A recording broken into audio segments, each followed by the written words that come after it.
Beverly Carter had a life filled with love and family.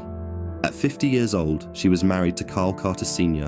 and cherished spending time with her 3 children, though one had tragically passed away.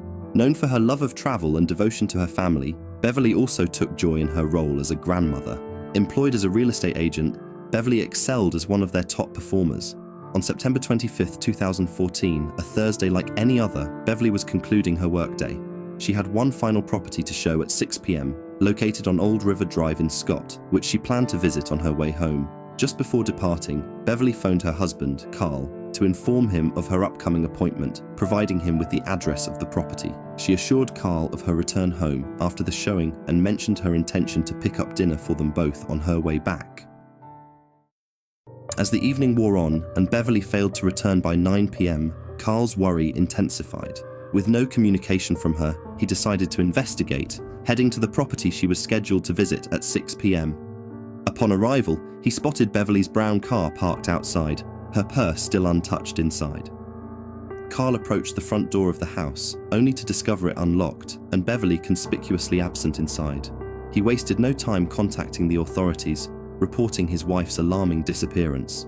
Law enforcement sprang into action, initiating a thorough investigation to locate Beverly and the couple she had arranged to meet at the property that evening.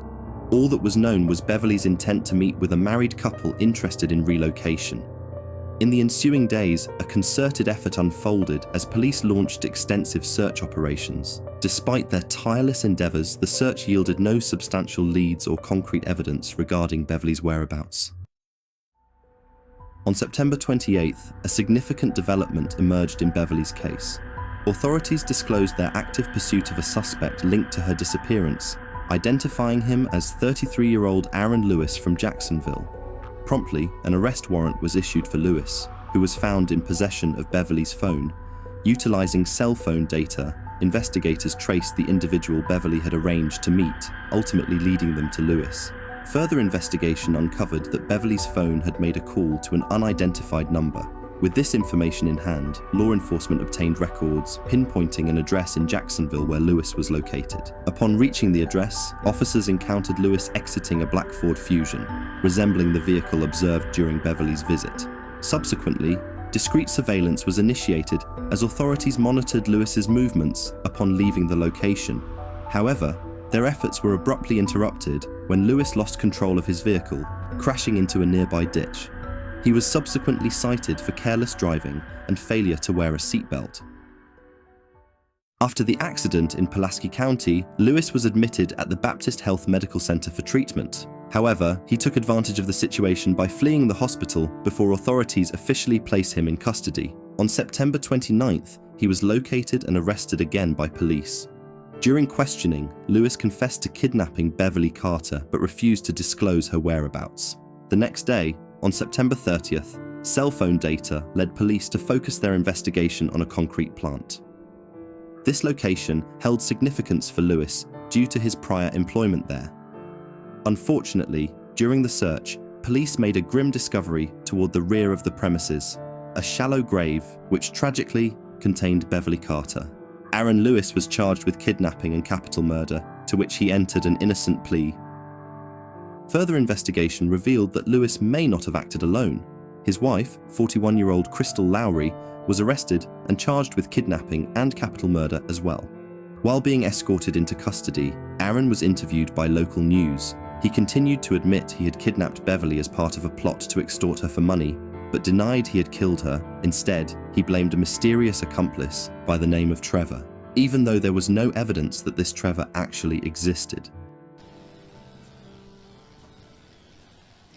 Aaron, did you kill Beverly Carter? No. You did not? No. Who did? Say? I had a co-defendant. I haven't seen her for 2 days. Now they're showing me pictures of this. I haven't seen her. How can you explain what happened? I had a co-defendant, Trevor. Who's Trevor? He's Air Force at the military base. And what's your relation to Trevor?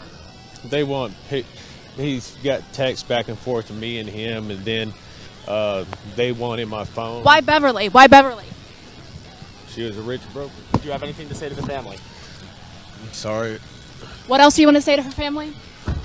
Sorry. Why Beverly? Because she was just a woman that worked alone, a rich broker. No.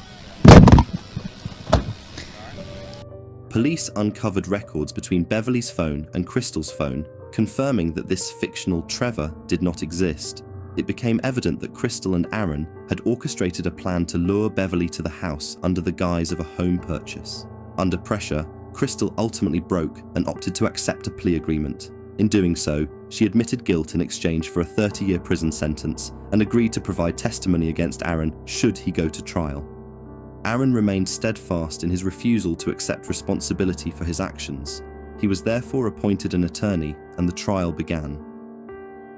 Aaron's trial commenced in January 2016. According to the prosecution's account, Aaron and Crystal conspired to target Beverly for kidnapping with the intention of extracting a ransom from her husband. However, due to their incompetence, they panicked, abandoned the idea of ransom, and instead resorted to a heinous act. The Arkansas State Crime Lab provided testimony confirming that Beverly's cause of passing was asphyxiation by a duct tape mask placed over her face. Testifying for the prosecution, Crystal explained how they held Beverly captive at an abandoned office building within the concrete plant while they issued ransom demands. She explained that it became too risky to keep Beverly at the concrete plant, so they decided to smuggle Beverly back home by confining her inside their car trunk and then their bathroom. Back home, they coerced Beverly into recording a ransom message, but decided to abandon the plan because at that point, the search for Beverly had ramped up considerably. They started to panic, fearing detection from the increased media and police presence. Aaron ultimately decided to make a bad situation even worse by committing an irreversible act. The following morning, Beverly was discovered by police in a shallow grave at the concrete plant. Aaron's attorney made a ridiculous claim to the jury, suggesting that Beverly's death occurred during a consensual encounter that went wrong. He tried to paint Beverly as leading a secret life and implied she willingly engaged in such activities. Aaron admitted to confessing involvement in the kidnapping initially, purportedly to shield his wife, under the belief that Beverly died accidentally during an interaction with Crystal. Aaron denied coercing Beverly into recording a ransom message, instead claiming to have used software to replicate her voice, although he conveniently couldn't recall the specifics. Despite these assertions, the absurdity of his claims was evident throughout the trial. After only 1 short hour of deliberation, the jury rendered their verdict, finding Aaron guilty of both kidnapping and capital murder. Consequently, Aaron was sentenced to life imprisonment without the possibility of parole. He will spend the remainder of his life behind bars without any chance of release. During his sentencing hearing, Beverly's son addressed the court, expressing the profound distress inflicted upon his family by Aaron's allegations about his mother during the trial. He conveyed their deep sadness and hurt over Aaron's assertions that Beverly was not happily married. Contrary to these claims, he emphasized the strong and joyful relationship shared by his parents, highlighting that Beverly had much to live for. In 2014, Crystal wrote a letter to the governor appealing for a reduction in her 30-year prison sentence. Her plea was denied. As we conclude this week's video, we urge our viewers to take care of themselves and their loved ones. If you found this content informative, consider subscribing to keep up with our weekly releases. Thank you for watching.